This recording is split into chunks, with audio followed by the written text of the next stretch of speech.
I've only ever shoplifted once in my life. What was that process like leaving North Melbourne? Whoa. I didn't leave. You guys fought? Is that what happened to you? I took 3 of my teammates to drag him off, and So, Frank the Tank, what happened there? raw emotion. And as soon as I said it, I had this sick feeling come over me. Who was your bunny? Your backman that My you bunny? still have to kick goals? Cool. Well, I liked playing on Alex Rance to leave without a premiership. Yeah, there's that emptiness that'll never leave. Okay, ladies and gentlemen, welcome to BackChat. 2025 interviews rolling out now. Very excited to have this man in studio with us. He tells me this is the first interview he's done unencumbered by a football club. He's been in the AFL system for a long time. Drew Petrie joins us. Drewy, good to have you, mate. Thanks, Scoey. Thanks, Dan. Anytime. Uncensored today in 25 Drew Petrie years. uncut. Uncut, uncensored. Look out. What are we gonna Okay, get? mate. So I'm going to test your knowledge here. I'm assuming you've been listening to BackChat for the last 5 years. Just in case you haven't, the first question that comes to the guest, every guest that's ever sat in your seat, we ask their greatest sporting achievement. Now, of course, the podcast this year powered by Paywise, but this particular question brought to you by TABtouch. We want to know your greatest sporting achievement, not on the football field, and Yep. something springs to mind that's I've just quite realised, recent yeah. Oh. that's going to upset Dan. Let's not but- talk about that one. Look, we know you've been an All-Australian, played across 2 clubs, over 300 games. We know you're a superstar at the AFL level, all right? I've played on you. You're a good player. All right, we'll speak about that a little bit later.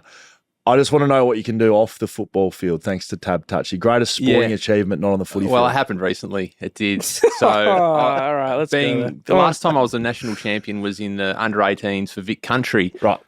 back in 2000 when we beat Vic Metro at the MCG. Right. In So we the can't use that. under-18. So we can't use that. 25 years ago. 25 years ago, the last time I was a national champion, up until about a couple of months back, where I become a national champion, again representing Vic Country. National champ. National At champion. what sport? Fistball. one of the great unknown sports that Yep. I've delved into since retiring. And Okay. and I know that, Dan, I know that cuts you deep that I can even say that. And I say it with all due respect, but we had a ball and we took the championship.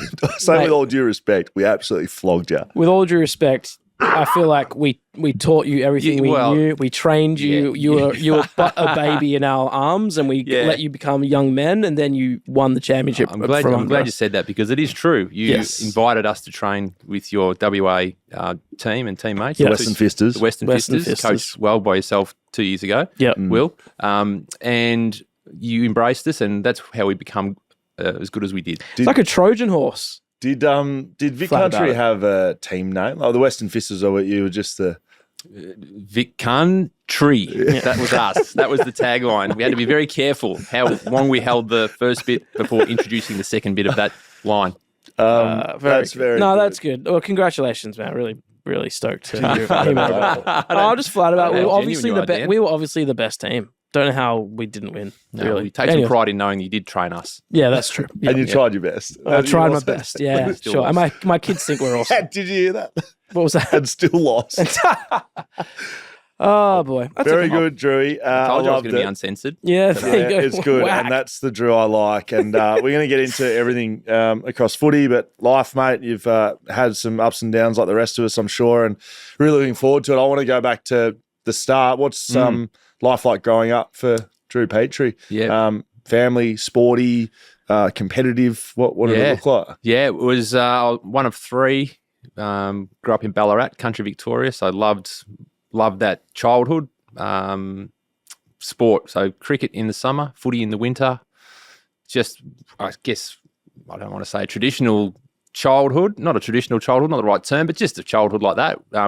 Well supported by parents, loved and cared for, and a brother and sister that we fought and scratched and bit each other, but we love each other, and got a lot of great mates still out of Ballarat. Love going back there whenever I get the chance to do that. St Patrick's College, where a lot of AFL footballers have come from. Liam Duggan, current, obviously, West Coast captain, was a St Patrick's College student as well. Who's some other big names that have come out of there? I was drafted with Mitch Brown, who I believe St Pat's boys. Yeah, Mitch and Nathan come through there. We also go beyond the footy, the footy realms, and the great Steve Monaghetti, the great marathon runner. Wow. Moners. Moners. So Unbelievable. He was an idol of mine growing up. Yeah. Yep. And Robert De Casella. Yep. Very good. So Ballarat, you would have done a lot of travelling then for sport. A lot of Ballarat guys I grew up with that you had to travel a lot to play, and so your parents would have played a big part in that. Huge as any, I suppose, young child in a regional part of Australia, and to get to sporting venues, they're not all around the corner. So particularly when I started playing under 18 footy for the North Ballarat Rebels in the statewide Colts competition. You'd be in Melbourne every second week. You might drive down to Geelong, or you'd play regional games. And then midweek training, we'd go to a place called Ararat. So Ballarat to Ararat is going sort of away from Melbourne, because we had guys from Western Victoria, and we'd all meet centrally. And some guys were travelling from sort of Portland and areas down that way, and nearly 2 and 3 hours one night a week just to train. It's a one-way trip and back. So we weren't too far from Ballarat. We had an hour bus ride, but in those bus rides were the times where you connect with other people. And when you got sort of, 20 17-year-olds on a bus going somewhere and then returning, you build some bonds. And actually, I'm thinking about the bus trips we did. Yeah. So I've only ever shoplifted once in my life. The bus trip, and there was a petrol station. I don't know to be too specific here, but there was a petrol station in a place called, I think it was in Beaufort, which was about halfway between Ararat and Ballarat. So on the way back, we'd stop in Beaufort, and there'd be a service station where we'd get a chocolate bar and a bag of lollies. And some of the boys may have put more things in their pockets on more frequent occasions, but one time I did it. I pinched a Snickers bar. Oh, wow. And when you get a bit older in life, and I'm 42 now, but I feel like this petrol station doesn't exist anymore. Maybe we sent it out of business, but probably why, yeah. I feel like if I ever went past it, I have been past it and it is closed. That's why I know it's closed, but I feel like I owe them. I feel like that's eating at you a little bit. What's that? It's eating at you a little bit. Yeah, it is, isn't it? I think reflection, a little bit older in life, the things you don't do so well. Someone would have led you astray, though. Yeah, I won't name. Yeah, there were others that were, that rorting the system more than I was. So So if you've had a petrol station that's gone out of business in that area, I would say 1995. Drew was born in 1982. So yeah, okay. Get in touch with us, and we'll give you Drew's number. They would have gone out of business in the early 2000s, and I would have gone through there in 99. Yeah, so just started redlining just soon after the Drew's football team. That's $1.20 back then. I know. So we've got to compound that. So it's probably with inflation. Yeah, and stuff. inflation. Yeah, probably $15 now. Were you tall as a kid? Are you tall now? Yeah, I shot up a bit as a 16, 17-year-old. I was a little bit rounder when I was a little bit. Had a little bit of puppy fat on me for too many Snickers in the too many Snickers bars. But then I just stretched out. Let's say, yes. But I was always a bit round and chubby. There'd have to be some photos floating around of you as a child. Yeah, there are. There's a good one of my brother, my sister, and I all at primary school, and we all had these big sort of buck teeth, and the gap fit a $2 coin between the gap in your teeth, and that's on mum and dad's mantelpiece at home in Ballarat. So I remember looking at that when I was there last, and that's a good one. And got the freckles and the face is a bit rounder than what it is now. Are you playing in at that age? You play in the ruck and stuff? Are you you're the tallest kid there? Yeah, almost. I was a forward mainly. I kicked some goals in my under 16s year, and then got invited to train with the North Ballarat Rebels. But I wasn't always the tallest, no. But it was more later in my 16th year and 17-year-old and 18. That's when I stretched out and grew a bit. Did you spend any time as a backman? No, for your whole career. Well, I did struggle at North Melbourne in about my 4th year, and I got put around everywhere. So I'm trying to hide me, I think, for a year. I was trying to figure you out. Trying to figure me out. I was trying to figure myself out. And then I did as a WAFL Eagle in 2019. The general. Oh, well, I was just old, slow, couldn't jump. So I was just reading the play. I was a backman. I joined the Backline Brotherhood, and I loved it. It was fun that year. Is that when you came out of retirement for that? Yeah, I retired at the end of 17. I didn't play any footy in 18. I did. I played 3 games, just one at my original club in Ballarat, one with a mate up in Sydney, and then I did one cashy. And I feel guilty about that as well. Speaking about reflection and guilt, I feel guilty. I've got to go back past that footy club and just sling them some dollars. Why, did you not play well? Well, Barry Hall played there, I think, the year earlier or 2 years earlier and kicked 7. And I'd taken a mark and had a set shot, kicked a beautiful set shot goal. First quarter, I'm thinking, beautiful. I'll kick 5 today. I'm okay. Here we go. I kicked 1. That was the only one I kicked. And I ended up playing in the back line. I put myself behind the footy to try and help save the game in the end. So I felt, I don't know if they needed me to kick 10 to justify. Who was it? Pearsdale in the Mornington Peninsula Football League in Victoria. So Pearsdale Footy Club. Did you win? We won. We did. So we won, and it was all nice. But they it was a great experience to do. They were a great club and great people. Because it was. They paid you cash. Yeah, I'd be more concerned about the ATO. The ATO, they got enough money. What did Kerry Packer say? I subscribe to Kerry Packer's one-liner about the ATO. We're not going to give you any more because what you're doing with it's not that great anyway. He's turning into a confessional for Drew Petrie. What else you done? Is this being recorded? I hope not. That's brilliant. Usually we sort of go a little bit chronologically, but I'm keen while we're just on that, coming out of retirement to play for West Coast. Yeah. You both did it. Absolutely. Yeah. Drew probably a little better than mine. Like, how did that actually eventuate? Was it? Did you want to play footy, or was it like at times the club was in like dire straits from a key position point of view? Yeah, that's how I came back. Yeah, well, that's right. We have the same sort of lead into our reincarnation in our WAFL Eagles team. So I was actually asked to play leading into that first season of the WAFL Eagles, and I agreed to play. Brady Rawlings, who was the list manager at West Coast at the time, asked me would I consider playing, and I thought about it for a week, and I told him on a Thursday, I said, I'll do it. We're at a bakery in Leederville that we always used to go to when we were based in Subi, and I said, yep, I'll do it. Let's go. And as soon as I said it, I had this sick feeling come over me. And it was in about, I don't know, maybe it was November when I agreed. So I was going to do the pre-season and go proper. And so I said yes on a Thursday. Friday I woke up and I'm thinking, I don't know. Saturday I'm like, actually, by Sunday I'm like, I'm not doing this. No way. I'm past playing footy until pre-seasons. So on Monday I said to Brady, I'm so sorry. I'm not doing it. I can't. I'm not. I'm out. I'm done. Just committing to pre-season. So I said no. Fast forward to about, maybe it was April, May, and as you said, the club was going through a lot of injuries to key position players, and that was affecting our WAFL Eagles team. And I don't think we'd won a game yet in the WAFL Eagles in that first part of 2019. Still haven't won. Hey. Yeah, exactly. West Coast tragedy. That's rough. Yeah. Cutting him deep. Thanks for that.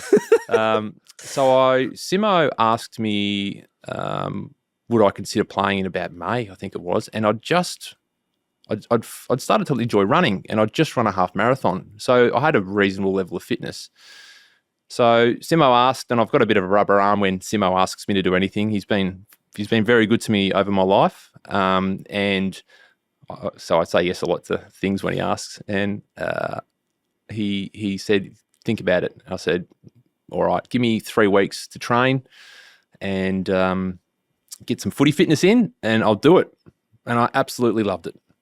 Yeah, it sounds different to your... I was about to say, the level of fitness. You went fresh off a half marathon. Well, I don't know how many... I haven't really given too much insight to it, but just like leverage off yours. Like, I hadn't run for 8 months. I had barely exercised. Yep. And it was a similar conversation. And actually, we probably have, to a point, similar relation with Simo. Yep. I did an interview with him. And Tally was flat as. And I was like, mate, what's going on? He's like, mate, we literally don't have a key position player. Like, we might have to forfeit on the weekend. Yeah. Right. And I said, oh, mate, I'll play. No worries. And he's like, you serious? I'm like, yeah, I'll play. No worries. Yeah. And I rolled in at training on the Thursday. I hadn't run for 8 months. So I was the complete opposite of you. Yeah. And you were always a meticulous trainer, something I really respected and learned, grew and learnt about you when you actually were my teammate. But, mate, I was the opposite. And I just was disgracefully unfit. And I don't reckon I left the forward. I also said I'm not playing the back line. Yeah. So I went full forward. I don't think I left the 50 for 2 games. Well, it's extraordinary that you were able to get through. Did you play 2? Yeah, I played 2, yeah. Yeah, and you kicked a goal in your second one? Yeah, it was a good goal too. Yeah. No, it was the first one. Took a hanger. I'm going to talk you through that a bit later. But this isn't about me, Drewy. But yeah, interesting sort of times around that period, wasn't it? 19, 20. Let's go back though. Drafted to the Kangaroos, pick 23. Correct. Who did you go for as a kid? Yeah. And what was it like walking into the Kangaroos in that time? What year was that? That was October 2000. I was drafted. 2000, ahead of the 01 season. I was a one-eyed Essendon supporter. Right. Just loved the Bombers, and I sat and watched them win the premiership in 2000. They beat Melbourne. I sat next to my brother at the game, and then was drafted 2 months later to North Melbourne. I was pretty naive as a leading into the draft, and there wasn't the spotlight and the attention and focus that these kids have these days. So I'd spoken to Geelong a few times, went to draft camp. I'd spoken to maybe 5 or 6 clubs, but I was really naive. I was thinking, well, Geelong might pick me because they had a pick at 40 and then another one at about 65 and then one at 90. And I was thinking towards the back end of the draft, I might get an opportunity at Geelong. That showed the most interest. I spoke to North Melbourne once for about 10 minutes at the draft camp up in Canberra. And yeah, sitting around the table, it was broadcast back in 2000. One of the first. Yeah, it was. I think it was on Channel 10 back in 2000. Had a few mates, had my family sitting in the living room at home, and I hadn't really dialed into the draft too much yet. I had a few mates go. Daniel Harris, who played at North and Gold Coast, was a Vic Country Bendigo boy. Saw him go early on, which was great. Pick 22 was Richard Hadley to Brisbane. So the living room at our place in Ballarat was having a chuckle that Richard Hadley, who's the same name as the cricketer, the famous cricketer, I think he was a Kiwi, was sort of chuckling at that, and then not really dialed into pick 23 North Melbourne, and they read out my name, and then it was just, I think, a blank shock emotion rolled through my whole body, and I think I punched the air. Maybe that's where it started, the fist balling. Maybe it started then. And then the phone started ringing. It didn't stop ringing all night. Pagan's still the coach? Pagan was the coach, yeah. So I got a call from Dennis. He asked me, have you got a car? I said, yep, I've got a car, so I can drive to Melbourne and get around. And it was a pretty brief conversation. The very next day, so that was on a Sunday afternoon. Monday morning, I had my first Year 12 exam on Monday morning. So they've obviously flipped that these days to let the boys and girls finish their schooling. So my first VCE exam was the very next day. So you were 17 or 18 when you got drafted? I was 18 in the middle of October, so I just turned 18. A couple of sneaky beers, or you were getting ready for English exam at 9 a.m? Well, I was kind of a non-drinker. Yeah. I had a drink. I got a really good mate whose birthday's the day before mine, so he turned 18. I had a few beers at his, and then I was 18 the next day. So I through my childhood, I wasn't one of those kids that might have been not rebellious, but experimented with alcohol at younger ages. I think we might have had a beer at home with the family occasionally, but didn't really try to sneak into nightclubs underage like some of my mates were doing. I was at home, watching Hey Hey It's Saturday with the folks. That was my Saturday nights. I feel how do you go on an exam when you've just been drafted? Like, because in my head, I haven't been through it, but it's just like, screw this exam, I'm going to play footy. Yeah, there was a bit of that. I didn't study at all Sunday, and I'm not sure my results would suggest I studied much beyond that. So total focus was, I suppose, become football from that moment. What was your relationship like with Dennis and some of the senior players at Kangaroos? I feel we've actually spoken probably out of any clubs to a lot of Kangaroos players. So many. Connection with, so we've had Simo on, Praddy on, Corey McKernan on, David King on, Spider Burton on. We've had a lot of Kangaroos guys, so I feel like I've started to learn the Dennis player relationship. What was yours like? Yeah, the same as probably what they said. He was hard. He was the ruthless dictator style of coach, and you were scared of him. But I wouldn't have it any other way. He taught me some great foundational values about football and not taking it for granted and working hard, being humble. Very much tall poppy syndrome. You cut you down as soon as you think about. If he sees you getting ahead of yourself was one of his favourite terms. So it was hard. It was very hard. And I think some young kids these days, they wouldn't survive. I suppose it's a broader societal type of conversation, but I would not change it. I had 2 seasons with Dennis, and there was a really strong group of some of the names you mentioned: David King, Corey McKernan, Simo, Glenn Archer, Anthony Stevens, Johnny Blakey, Wayne Carey, of course, he was there. So just some strong men around you, just who knew how hard Dennis was, and they could guide you in moments where you needed some guidance. But it was a great generation to come through. Get any good clips from him? Any? Yeah, absolutely. I remember after I think I played a pre-season game, and I'd had a drug test after the game, so I sort of was in my playing kit still 45 minutes after the game, and I had some friends that had come to watch the game. So I walked out of the change rooms at the Dockland Stadium to chat to them because they wanted to go back to Ballarat. And then he was leaving, and he pulled me aside and said, "Son, get out of your gear. The game's finished." I was like, oh, I've just done a drug test, and and then I stopped, and then I just pretty much said bye to my family and friends, and went in, and they all left. I was like, oh, geez, I was just saying hello to my family, just done a drug test, But that was right or wrong, I don't know, but I guess it kind of set a standard here of expectations that you didn't want to step out of line. Were you confident when you first got there? Because like you said, Geelong maybe your 40th or 60th. Like, I don't know, if you don't value yourself at pick 20, like did you think you were ready to go? I think, yeah. I did have belief. I had a good preseason, and I was able to play some of the preseason games, and then I debuted round 1 and played round 1 and round 2. Now, that was due to Wayne Carey being injured, but I got my chance. So I think through the evidence of being picked in some games early on gave me some greater confidence eventually, which was really helpful. First goal? Actually, I think I kicked 3 against St Kilda in about maybe it was my 5th or 6th game. I can't even remember. Right. Yeah, so playing on Spider Everett. And I tried to run because I wasn't like physically strong, but I athletically I knew I was fitter than a lot of my opponents. So that was my X factor that I tried to use to my advantage. Love to kick a bag. There's a few games out there. Yeah, big in like the first quarter. Like he's a forward. He's a forward. Yeah, yeah. But I kicked 7 was the most I kicked, and I did that twice, and I kicked a few 6s, but I didn't get a 10. 7's a few 6s.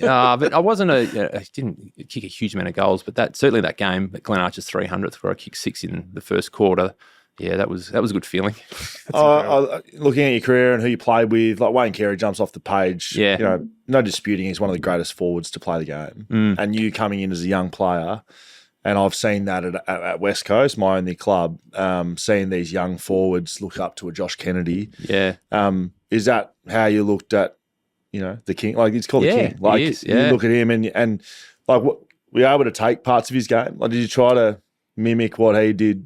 Yeah. I think as a player? Yeah, I think he tried to mimic how he trained. That's probably the unseen side of footy, is that we all see the end product on the weekend, but it's what goes on Monday to Friday that really makes or breaks you. If you can't commit to the Monday to Friday, you don't make footy. So he was a hard trainer. He was a hard trainer. He was, and the players would tell stories. He got smarter. When I got to North, he was about 30, so he was in the smarter phase. Smarter, not harder, but he was still trained hard. So the stories of his training antics and what he does in the off season, and just stories of him braving injuries during games, and those were the stories that resonated with me. We saw the talent and the running back and with the flight taking marks and kicking bags of goals, and I think he knocked over Dean Rice on the wing at the MCG one day. That was that clip gets shown a lot. So there's those things, but it was the things that I could observe and listen to in the change rooms at North that stuck with me, and they were the lessons that I learned about Wayne Carey. Who was your bunny? Your backman that you love to kick goals? Well, you've probably got to be careful, don't you? Because I don't. Schofield, West Coast. It's probably who I thought my bunny was, but then you probably look up the stats, and it might not suggest otherwise. I liked playing on Alex Rance because he was just a bull at a gate, and he had this. If you saw the footy, he didn't sort of have. He was always looking at the footy in the play, and I felt like. And he was a good athlete too, so I was like, right, I'm not going to probably be able to out-wrestle Alex Rance, but I feel like I might be able to outsmart him. So he would always be looking at the footy, so I'd like to get him behind Alex Rance. And he wasn't really my bunny, but I kicked some goals on him, and I really enjoyed playing on him. I like playing on Brian Lake too. He was obviously a 3-time premiership player, and he's got more medals than I do and most other footballers, but he was also this, he led the generation of reading the play and playing off his man. So tried to use my smarts to, keep him engaged and interested in me, and then try to work off him and, again, use my athleticism to run away from him. I mean, hey, let's talk about Brian Lake choking you out in the middle of Telstra and whatever happened there. Actually, when I started my story about Brian Lake, I forgot about that. Well, I was like, wow, I had a selective memory. Look, again, doing a bit of research for this interview, that was right up the top. And look, I can only describe it, and I want to hear from you what happened. Yeah. But look, I want to know what happened before, but what I've seen you getting, it looked like it turned from, okay, Brian's choking me on the ground and I'm going to lie around like a wet paper rag. Yep. To, okay, I may die here. I'm suffocating. I want to get a bit serious. What happened that day? Was there a bit off the ball to start with? Not really. It's funny. We didn't have a long history of argy-bargy or being, giving each other advice. So it was. I think I'd kicked the ball away and he tackled me and I sort of landed and I purposely dropped my arm into his head. Veteran move. Yeah, veteran move. Very clumsy. And that's how it started. So I was as much at fault in starting it. And then we were wrestling and it was like you said, we were wrestling and then I'm like, by that stage I was probably in my 30s and he was too and we're both old and I'm thinking, let's just stop. I'm too tired to wrestle. You know what it's like wrestling on a footy field? It's so hard. No you can't move. Afterwards, you can't run anywhere. So I've just gone a bit limp to indicate through body language that, hey, I'm done, mate. You've got me. You're on top of me. You're a big boy. He's a strong boy. So I'm happy to concede defeat. I'll tap out. I'm done. And then he kept going and he wouldn't let go of my throat. And I'm like, I'm done, Brian. And and then he cut off my, like my windpipe. Yeah. And I'm like, okay, this is getting a bit heavy. And I had a couple of teammates trying to drag him off me, but they couldn't because he's a strong boy. So I was pushing up against him and I got charged with eye gouging. I was pushing up against his face and I was just grabbing and then I let go because I knew I was near his eyes and so you were suffocating. Yeah, I was. Yeah. You can see I've seen it, and you can see the moment you go from okay, Brian to shit. And I didn't want to punch, but I had to throw these sort of mitts at him to try and get him off. And eventually, we took 3 of my teammates to drag him off. And do you talk after something like that, or is it just back to business? Nah, during the game we didn't. And then we had the tribunal.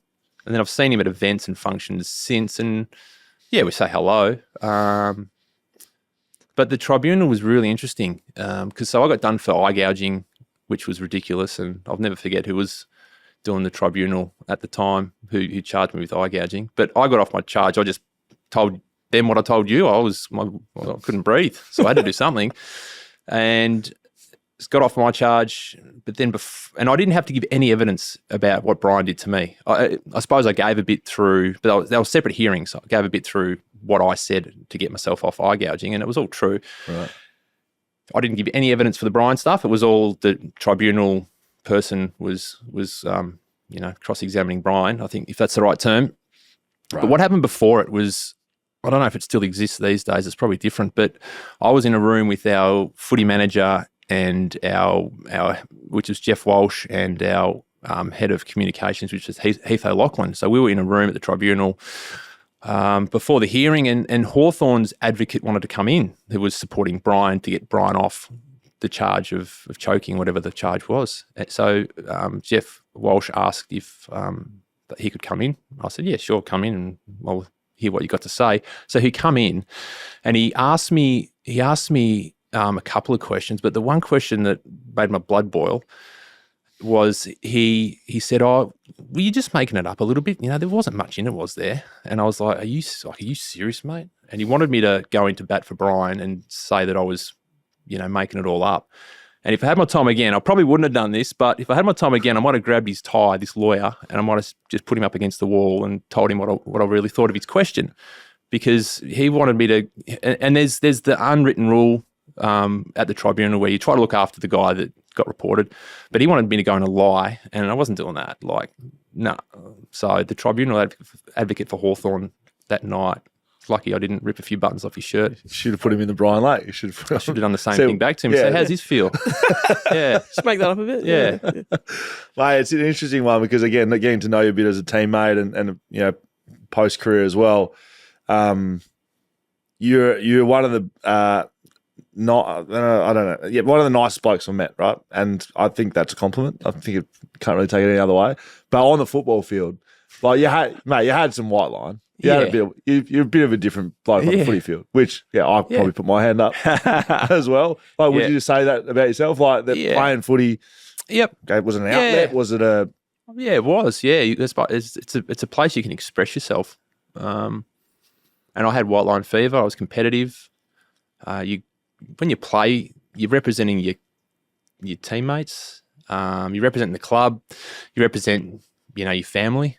So your parents, I eventually had kids. You represent your wife, and you're proud of those people that help you get to game day every single week because they have to ride everything with you, the emotional highs and lows. And I'm not a selfish person, but being a footballer is you sort of lead a selfish existence. You have to.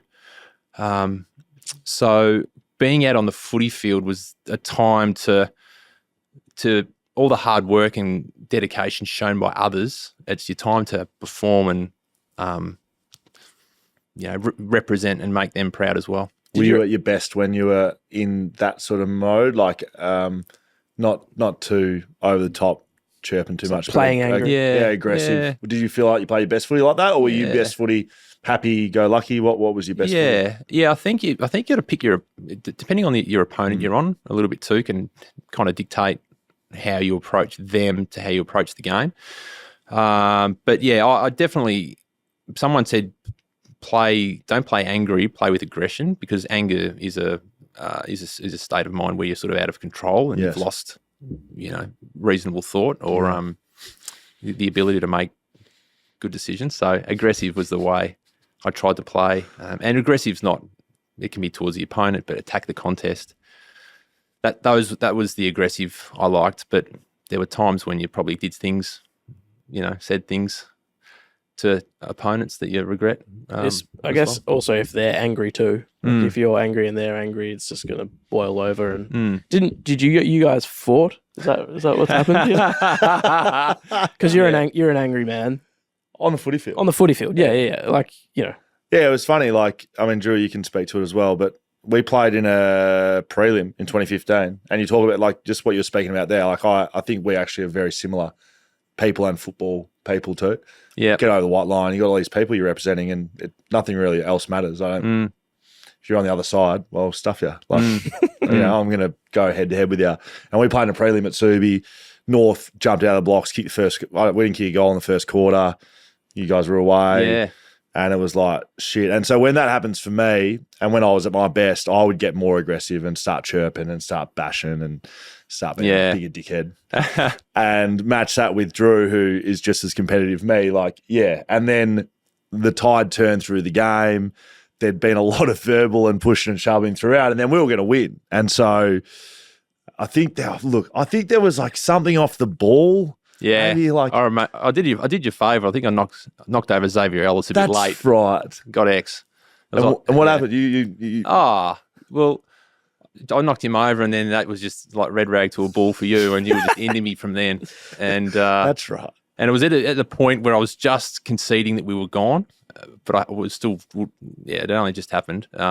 So in that moment of knocking over X, and you and I grabbing each other and wrestling, it's sort of like my shoulders dropped about a minute later because I knew we were done. But yeah, we had a scrap, a bit of it wasn't a scrap. We were just pushing, shoving as you do, and I think after the game was all good. I remember saying to you guys I didn't want Hawthorn to win the next week, so I was definitely in your corner, and maybe because Simo was there as well, and Praddy and Brady Rawlings.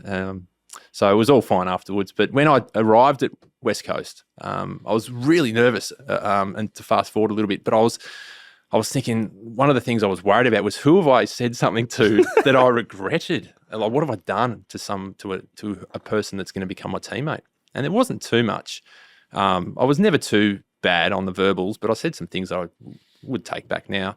Confessional with Drew Petrie. No, exactly. Giving up on my sins. But yeah, there was the time in the 2015 prelim where we had a run in, and that quickly featured on the iPads in the gym that we'd use to have our weights programs on. So Shannon Hearn, being the humorous man that he is, he decided to upload a photo of Scully and I wrestling in that 2015 preliminary final. It's a brilliant photo, and it was a good one. You'd be able to find it anywhere. And he put it on the iPad, and that I guess that was one way of just breaking the ice with the players, in the ones particularly that I'd certainly had a run in with. There weren't too many others. It's funny because I felt the same way when you were coming to the football club. I'm just looking up on my laptop. Can't quite. I see Will Schofield v Clayton Oliver, Will Schofield v Matt Pavlich. That's a long folder, that one. Anyway, I was feeling the same way because I was like, look, again, I think you'll know this too. Like off the field, I'm pretty relaxed and I can be combative, but I'm not.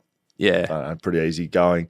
And I just thought, fuck, like I was an absolute dickhead in that prelim. Like just, and then we won, and I was like, oh, far out. So when we were picking you up, I was like, fuck, I got to go and I got to apologise here. So it's just funny, you and I were feeling the same way. And then, old Bugger Lugs Hearn, just like, it wasn't the one iPad. There was like 10 of them, and he put it across everything. Yeah. So first weight session in the club, it's me and Drew fighting each other. Because that was 2 years later, right? That you, it was when you went to West Coast. Yeah. What was that process like leaving North Melbourne? That's a good question. Leaving North Melbourne, and I get my back up a bit sometimes because people say to me, and you didn't then, but people say, when you left North Melbourne, I was like, whoa, I didn't leave. Yeah. I was comfortable with their decision, but I didn't leave like to go elsewhere. It was the club's call that they thought I was done, and the evidence suggested in 2016 that I was done.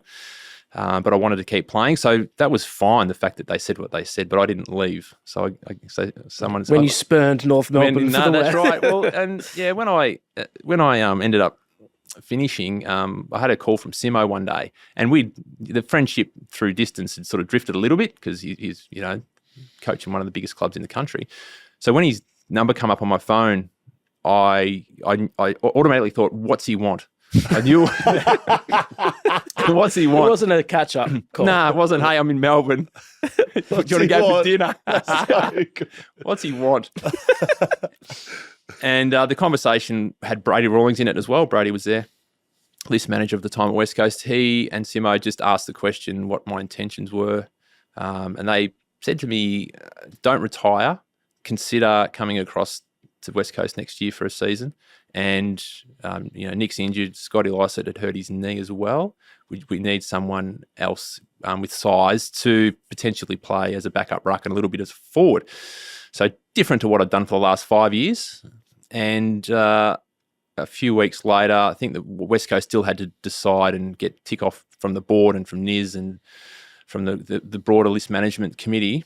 So it took a few weeks before it was done, but and my wife and I and our 3 young kids, we thought, we didn't ask their opinion, but I talked to a lot of people and everyone was really good. They said, why don't you go and do it for a year? And we 1 year and we're still here. So it was only ever going to be a 1 year thing, but the opportunity to North Melbourne are an amazing club and I love them to death, but to go and play for West Coast, this enormous powerhouse, financially huge, massive supporter base on the other side of the country. We had this adventure mentality about this whole thing. There was a business side of doing what I had to do still as a footballer and train and perform and do another pre-season and all those things, which I knew I could do. But there was this sense of adventure about coming over to Perth for that season to play for the West Coast Eagles. And it was, an incredible experience to be able to say that I represented the club for 16 games. So you played over 300 games for North Melbourne. Yep. That makes you a part of the fabric, like absolutely. Not many play 300 total ever for anyone. So probably to double down on Dan's question, what's it like finishing at the football club? Do you feel content? Do you feel, I wish we had had more success? Do you feel, I wish I had got more out of myself? Or were you like, I've given... No, absolutely. There's a sense of emptiness leaving North Melbourne without helping the club win a premiership in your time. In 2014 and 15, we got particularly close. Brad Scott did an amazing job because North Melbourne probably wasn't one of those destination clubs, let's say, but through Brad's time, he was able to build the profile of the club. James Brayshaw did a fantastic job of that as well, building North's profile and brand. And we were able to acquire Jared Waite, Sean Higgins, Nick Del Santo as well. Robbie Nahas come across from Richmond for a few years. So we were able to bring some really talented footballers into the footy club and have our shot at a flag. So those years were really enjoyable. Being a club that had a profile and real presence again within the footy landscape on the back of some great work from Brad and JB. And I'd say in general, we had a pretty good organic North Melbourne list with Wells, Andrew Swallow, Jack Zeeble, Brent Harvey, Lindsay Thomas in the forward line. So we were able to build pretty big club and a pretty good brand for those few years. But to leave without a premiership, there's that emptiness that'll never leave.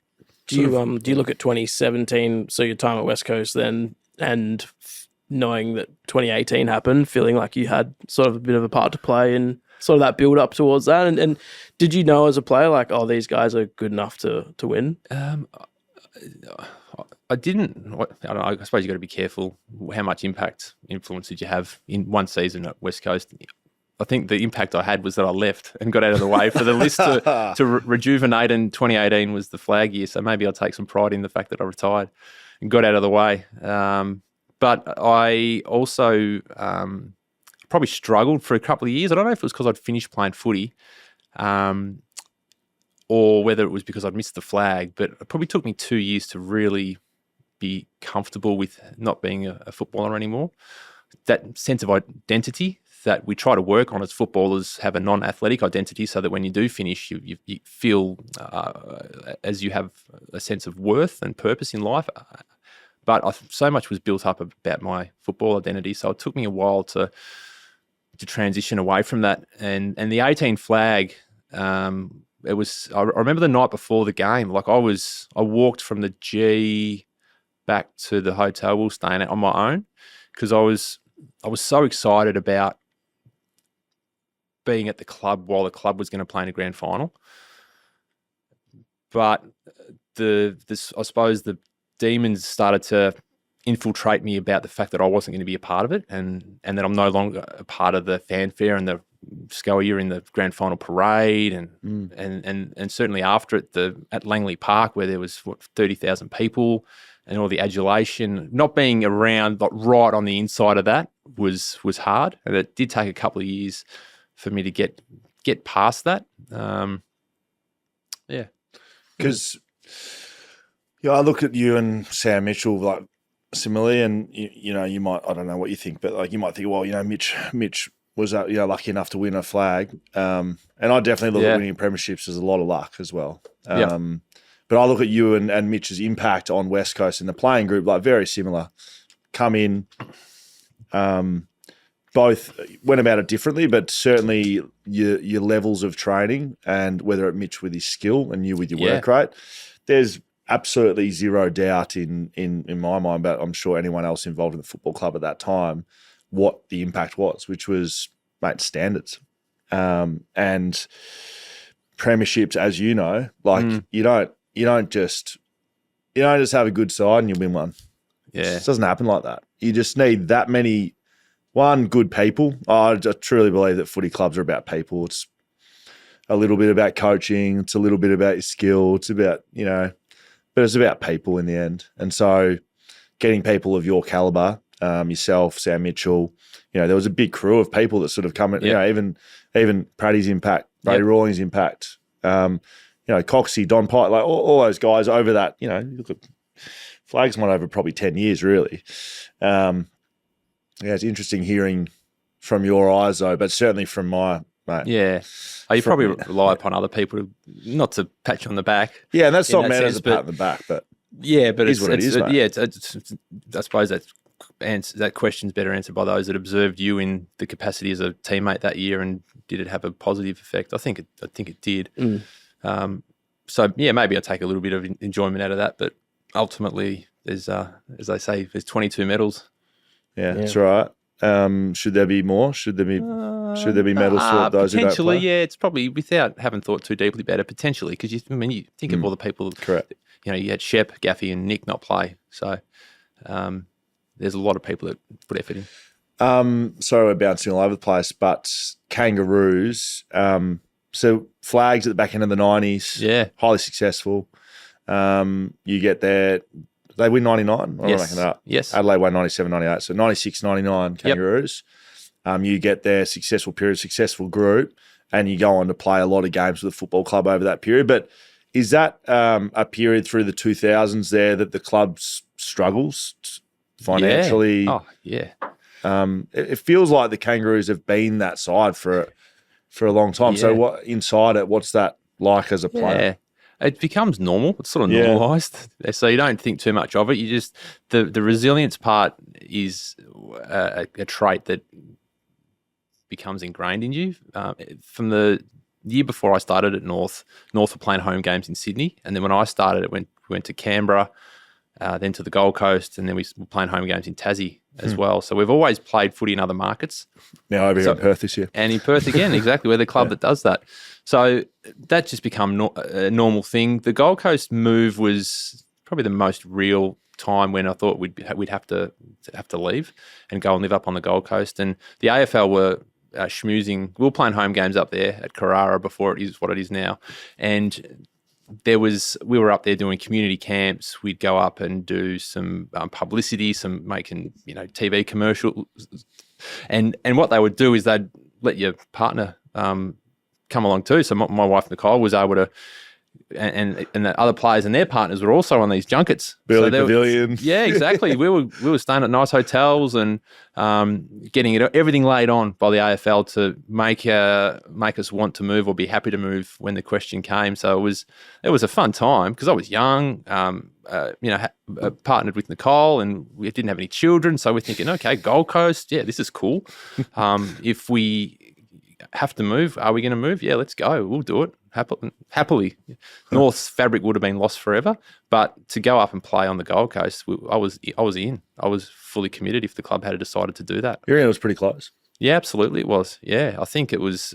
A decision sort of thing. It was a toss of, well, not a toss of a coin, but I think it was 3 people. I think 4 wanted to stay, 3 wanted to go on our board, and I think the last vote abstained because it had to be a majority vote to get us to move. So we were that close to moving up to the Gold Coast, and so playing in different markets was, the underdog status that ties in with North Melbourne's always been there. I remember playing at Carrara, it would have been early in my career. I played with Lindsay Thomas, who was shocking to play on, absolute gun.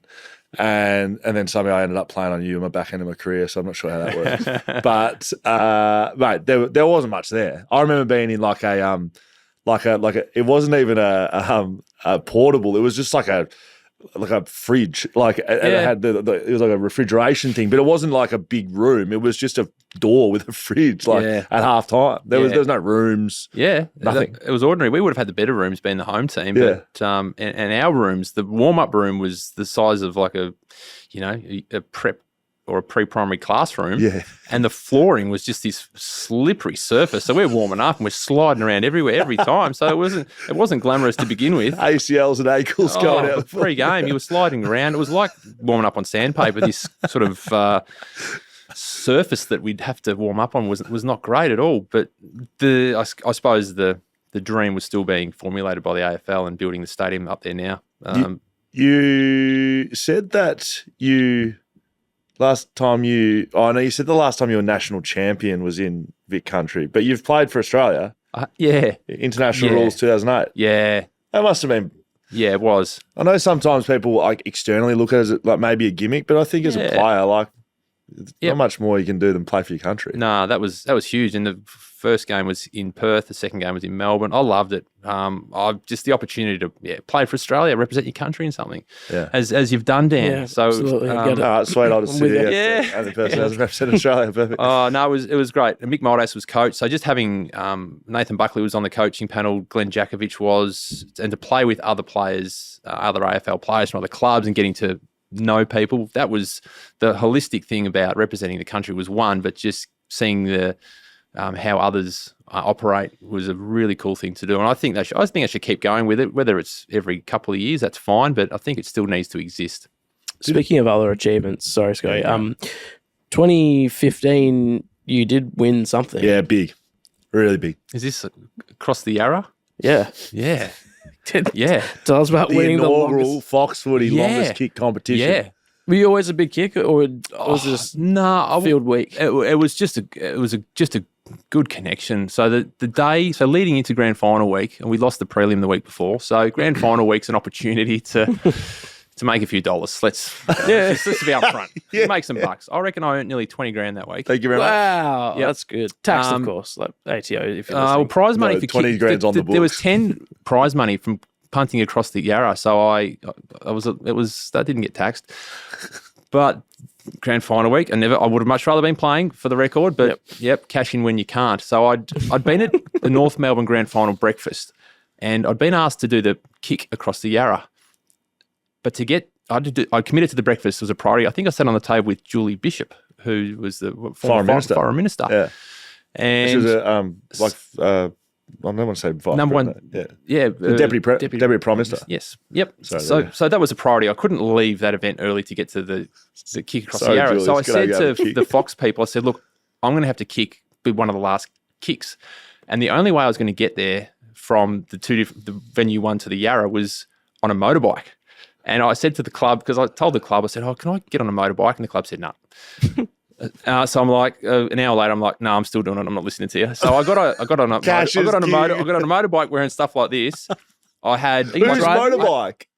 So it was like a Uber motorbike. It was like what? I don't know, like a scooter. No, it was like so you driving it or you're in the back? Sorry, I should. Yeah, I was on the back. Oh, okay. I wasn't driving this motorbike. I was on the back of it. Still even funnier. Like I got Julia hanging on for dear life on a Dan driving the motorbike. Exactly. I've got this backpack and I'm holding this other jacket because I've got other functions, other rooms to visit. So going up, I think it was Spencer Street or Flinders Street in Melbourne, get to the kick where I had to be and got changed. And earlier in that day, the wind I'd been kicking into the breeze, so it was a lot more difficult for the early punters. But I swear, when I stood up on that runway, the wind changed and I just hit this sweet torpedo that nearly cleared the Yarra. Because you get paid a fee for turning up, and then you get this on top. So it was a really good earn, this kick I did.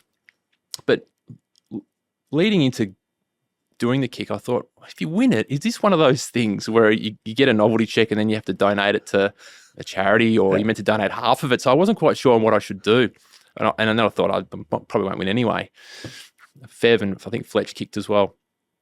But I ended up winning. And I just wanted to do the Homer Simpson drift back into the hedge a little bit. Do I have to give some of this money to someone? I'm just going to pretend that I didn't win it. So I kept it all. Great. Yep. And were you meant to give some away? No one said anything to me. I don't think so. No, nice. I kept it all. And then, proceeded to visit a few of the other marquees and pre-game venues that, There's no footage or photos of you flying around on this motorbike, is there? I just got this brilliant vision of the biggest man alive on the back of some moped. That's Drew Petrie. Yeah. Around. Yeah.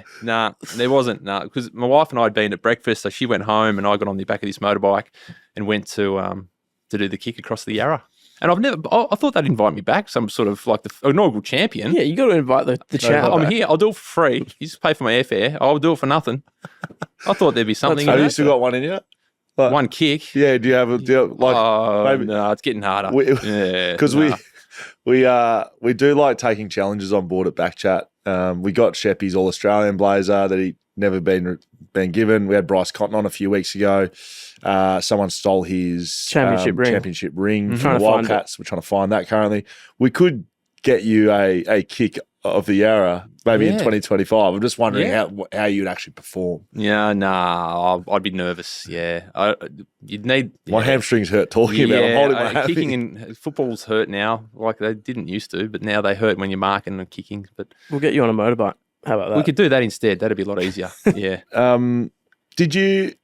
I feel like you did quite a bit of media as a player at North Melbourne, definitely. Yeah. Like you on the footy show? Yeah. Pretty regularly? Yeah. I'm just I've got some other things to ask you about, but I'm genuinely, I'm just, because, I feel like you're talking about purpose and outside of footy. Yeah. Like, was media something you liked doing? Yeah. The further education part I probably wasn't committed to all that well, but I liked putting yourself in uncomfortable situations and talking in front of people on live television or live radio, or networking at club events, and not just standing in the corner talking to your teammates, but sort of getting out and chatting to people, I think is the overriding point I'm trying to make.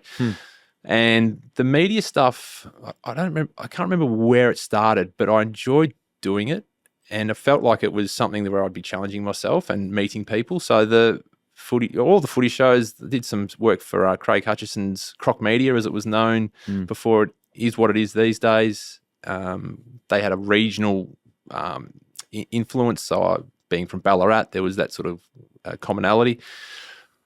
So the media was, I really enjoyed it. And if I hadn't have stayed working in footy at West Coast for as long as I did, I probably would have explored it a bit more. Not that I was going to become, central to any, outlet, but from a weekend standpoint, I would have loved to have scratched that itch a bit more.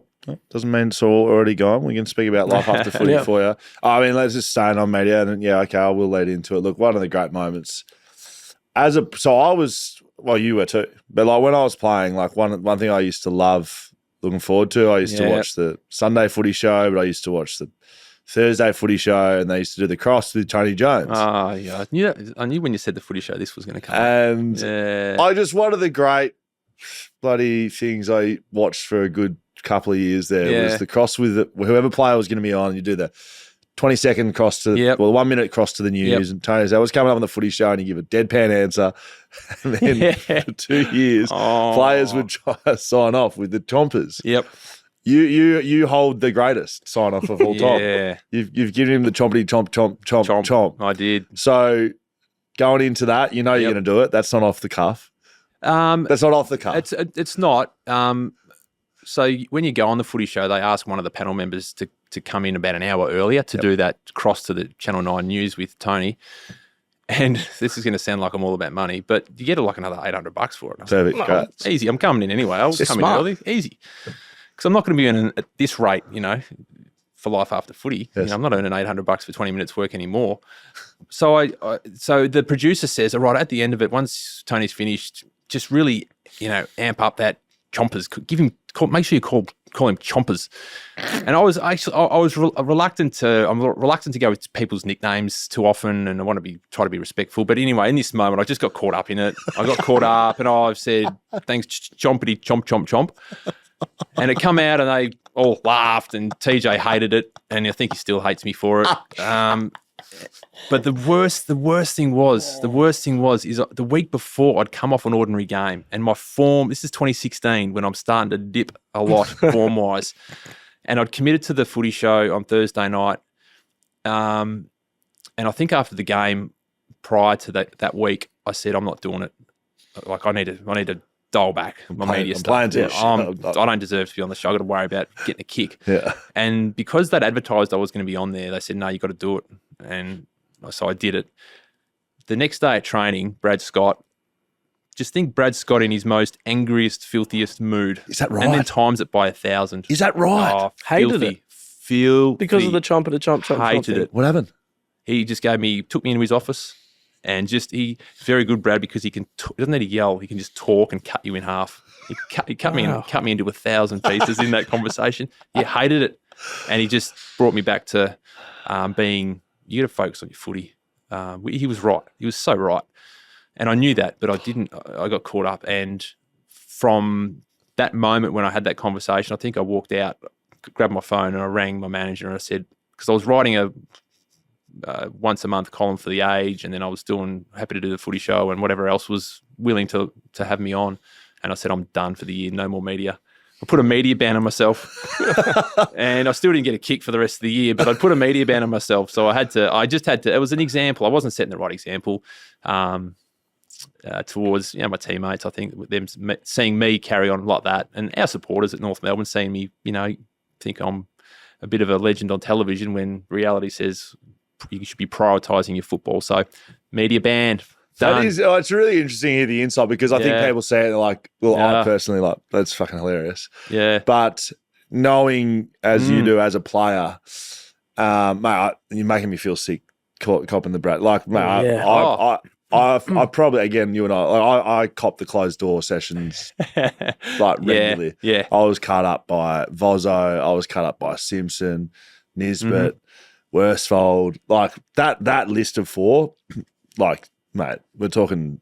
Yeah. If Brad Scott could cut you in half, those blokes, tell you what. And it makes you feel sick because, interestingly, as a player, you want to see this insight and you want to see the real player. And that's probably you. Like having a bit of a laugh, bit sarcastic. Yep. It's harmless. That's Drew Petrie. But, internally at a football club, you get so caught up in this bubble that things like that, people fucking hate. Yeah. They hate it. Yeah. And then it turns in. That's not a big deal. If you can sit here now, and like, if we isolate that, who cares? Yeah. But what happens when you're at the football club, it gets amplified, doesn't it? Yeah, it does. It does.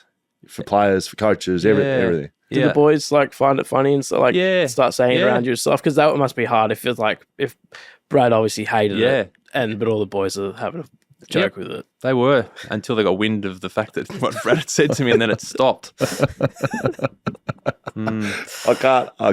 can't give you. You know what? Stuff it. So Frank the Tank. Yeah. I mean, we may as well while we're talking about moments where you get carried away with things. That's just raw emotion. So Frank the Tank, for people who don't know, what am I talking about? So I think it was an elimination final against Essendon in 2014 at the MCG. Big rivals, like North Essendon hate each other. Yeah, goes back a lot of history. So when was it like? North hadn't won a final for a number of years. I don't think Essendon had featured in the finals much. So it was a big night. I think there was 70,000 people on a Saturday night, and the night before on the Friday night, I could see. I lived in a suburb, Essendon in Victoria. So I could see the G. I was on a hill. I could see the G from home. So Friday night, footy's on telly, and I'm on my tippy toes in one of my kids' bedrooms. I could see the glow of the MCG the night before, and I think I'd played the game in my head before Saturday night had come, as the term you hear sometimes in sport. And I'd had a horrible night. I hadn't really touched it for 3 quarters, and Essendon were in front, controlling the game. In the third quarter, Ben Brown kicked 3 goals. Sam Wright, playing off half-back, rebounded a number of Essendon inside 50s. So those 2 guys were pivotal in keeping us in the game. Fourth quarter, I still haven't had a kick. Like I'm worst on ground. And Paddy Ryder, I was in the ruck, and Paddy Ryder took a mark at nearly 50 metres out on me because he pushed forward from a stoppage and I hadn't taken him. He takes his mark and then he plays on around me and kicks a snap from nearly 50. I see that goal. Yeah, it's impressive. So impressive. And I'm thinking, I'm flat already. I'm thinking, oh no, we're going to lose out of the finals. I'm done. My fault. I'm a senior player and I haven't had a kick. And I'm walking back to the other end of the ground, and Ben Cunnington said words to the effect, and Ben Cunnington was probably in his 5th year or 6th year at this point. He says, come on, Drew, you're better than that. And for him, we call him Humphrey because he never said anything. So for him to say that to me, I felt like saying, shut your mouth. But it's one of the great nicknames. I never heard that. That's Humphrey. He never said anything. We never called him. Well, we called him a little bit, but we had too much respect for Cunners because he was an absolute tough gun.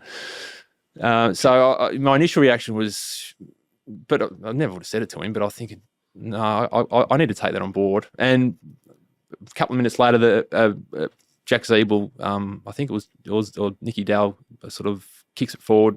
Cale Hooker, who'd had a really good night, really good player back then, was always up my backside, and I picked up a ground ball. I thought he was going to be right next to me. He wasn't, so I turned around and I snap and kick a goal.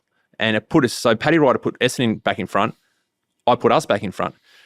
And this celebration just came. I had not rehearsed it. I had not premeditated it, because players do. You see the high fives; they all premeditate and practice that. I'd not practiced Frank the Tank at all, and it just come out. And it's just what happened. It was just raw emotion, because it was a nice goal, and it was a fourth quarter, put us back in front. But so the next ball up, we get the centre clearance. The footy comes forward. I get a handball from Daniel Wells, and then I kick a check side from 45, which was a better goal. And talk about electricity running through your body. Like, this was just the most amazing shock of adrenaline that went through my whole body that I've ever experienced, was when I kicked that second goal to put us 10 or 11 points clear of Essendon.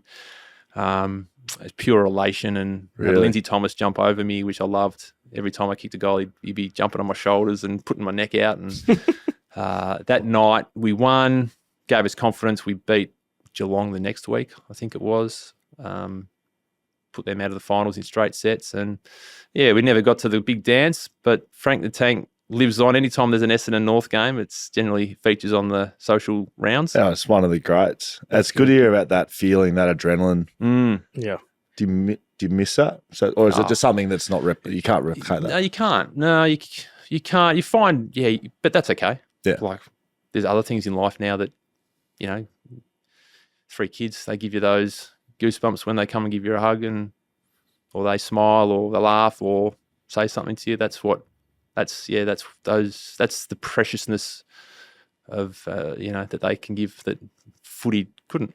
Can you go for Essendon now? Like you said, you're a one-eyed Essendon supporter, but then after that with Kangaroos, No. who do you follow a team? That's a good question. Yeah, I've been deeply invested in West Coast since I started playing for the club. But now that I'm not an employee there, I'm still a past player, 16 games. You're powered by Paywise now. Powered by Paywise, I am. I'm employed by Paywise and loving it. Frank has given me an amazing opportunity to have a go at the business development part of this industry. So it's been great. But I think my allegiances will probably drift back to North Melbourne now that I'm not working for West Coast anymore. Still have a deep care for the players who you get really close to. In my role, my 4 years of the player development manager was my title, and that was essentially a HR person to support the players from when they start, during, help them develop off-field, that non-athletic identity part, and help them transition away from footy. So I know all their parents, I know their partners, I know their kids, I know their mates, the mates of all the players that hang around the rooms, and let them all in. And just because you just know the support that the mates give the players, and you know how important that, as I said at the start, was you're representing so many other people when you go out there on the weekend. And I got to help support those people on their sons' journeys at West Coast, and it was a really, really proud to be able to do that for 4 years. But now that I've finished, I think the blue and white heart will beat a bit harder these days. I feel like I can sort of say this being a suffering West Coast fan, but you're not really suffering. Calm down. You're not really left with great options like North, West Coast, and Essendon. Like you could, it's not a great, not a great pool of teams to be able to hang out on. No, I won't go back. Certainly not back to Essendon.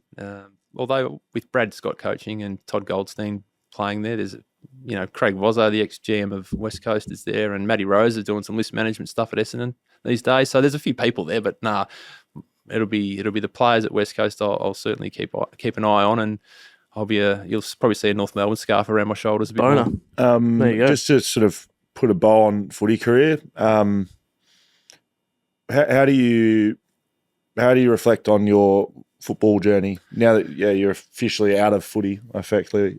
How do you look back on the last 20, how many years of your life, and how do you feel about your football journey? Deep question. Big question. Yeah, it's deep. And the first thing that just springs to mind is how do you reflect? You just hope you could bring others on the journey with you, because of the 17 seasons of playing and the selfish existence that you have to live to last that long.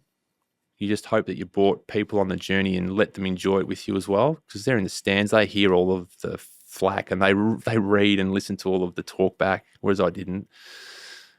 So I hope I made it enjoyable for them as well, and I hope that I represented, them proudly on the footy field.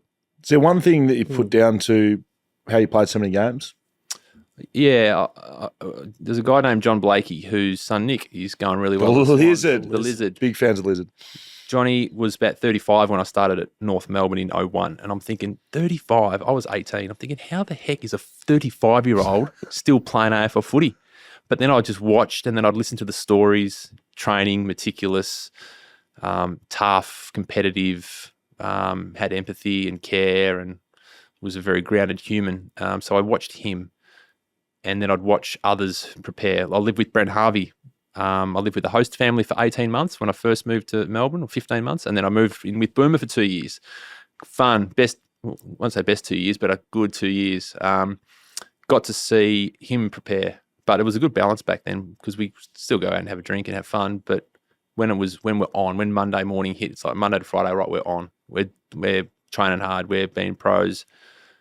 And then after the game, okay, let's be boys and lads and have some fun. And then right on Monday's here again, we're on. So I got to see that balance, and he lived that balance so well, and that taught me about how to enjoy life as a 20 and 21-year-old, but lay a foundation to be able to have a long, sustained career. Huh. I don't think I even answered your question then. No, it's how did you play so many games? It sounds like you learn off others. Yeah, I learn off others. Yeah, I learn off others. Yep, and just trial and error with things. Like as I got older, I realised that okay, that extra run I used to do, maybe that needs to turn into a swim, and then an extra massage and an extra cross trainer. So just evolved over time with my training to still feel like I was getting all the work in I needed to without trying to run for 4 days a week. I had a couple of just quick fires before you got some social media. Yeah, I've got socials. I'll get that ready. If you get it ready now, and like this is courtesy of some deep, dark research. In a crossover of sports, Drew Petrie, along with teammate Brent Harvey, good mate Brent Harvey, faced Australian cricket legend Shane Warne on Channel 9's cricket show. Yeah. The encounter showcased Petrie's versatility and sense of humour as he stepped out of football comfort zone. Sorry, what's going on? You faced Warney. Yes. I think it was 4 or 5 deliveries. And? How'd you go? Oh, no. Well, the first three... Was he ripping them or not? The first 3 just threw up for me so I could hit them. And then he ripped one at the end and it just zings and moves in the air. I couldn't even see it. And I think I left my crease to try and get to the pitch of it and it just bamboozled me and he did me. So that was just a phenomenal experience to have Shane Warne bowled here for 4 or 5 deliveries. People have said that you can hear the is that right? You can. It's like a hissing snake come at you. It's like you just want to get out of the way of this thing. I can only begin to imagine what it would have been like for was it Mike Gatting when he bowled Gatting? Bowler really his legs. Yeah, that was one. There's so many cool things we get to do as footballers and as AFL players, and that was cool. You're not particularly built like a batter.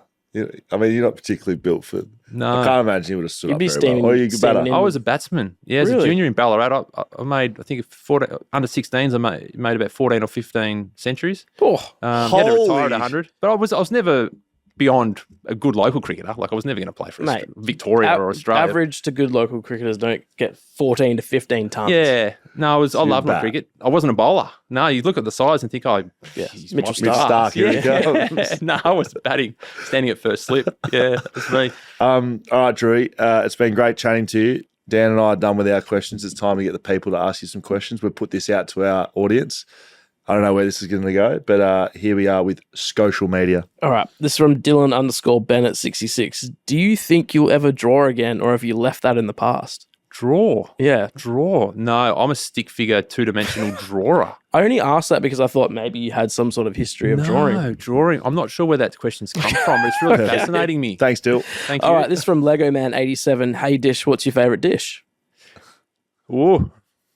Your food guy? Too hard. Yeah, I love my food. Very good. Oh, God, I don't think I have one thing. I can't answer that. How's that? Oh, Can you? Mate, you're in prison, death row. Unfortunately, it's last meal. This is. I'm hopeless sometimes with spontaneity. I am. You've done well for over an hour to answer our questions. There's probably one that there's probably something my wife makes. There'd be something my wife makes that I would just devour. Okay, this is from Saxon_Soundness, one of your ex-teammates. Yes. Yep. Does the open hand fist still give you sleepless nights? Yeah, the cardinals in a fist balling is to use an open hand, and I did it. I'm so glad you were there for that. That was so. I was umpiring. You were. It was one of the great moments I've witnessed. Not in fistball. Jaiden was there too. In sport. Now, national champs, we were going to the races. I was as hungover as you could possibly get. You were. I was nowhere. You rolled in with a large frozen Coke from McDonald's at about 8 a.m. I had 3 frozen Cokes, actually. I'd already finished one. I had 2 in my hands. And then you were going to the races again that afternoon. I was. Oh, no. And anyway, I'm about to leave and someone says to me, Sco, I got no umpire. Can you umpire? Sure, I love to umpire. It's Vic Country v. God knows who. Drew Petrie's playing, Alex Witherden's playing, star-studded lineup, Saxon's playing. Anyway, game's going well. I'm struggling to breathe into this whistle at this stage. Fumes are coming out of the other end of the whistle. Drew's point.